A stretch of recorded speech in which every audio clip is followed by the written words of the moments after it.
అరుగదు పచ్చిక గల చోట్లను నన్ను పరుండ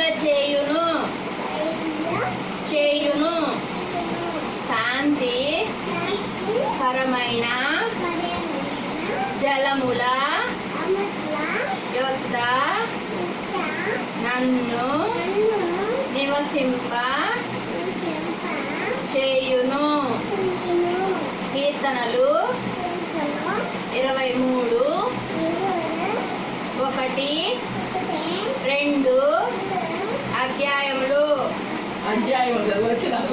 వచనాలు. మళ్ళీ చెప్పు, నాన్నమ్మ చెప్పి వాక్యం చెప్పు. యెహోవా నిత్యము నిన్ను నడిపించును. యెహోవా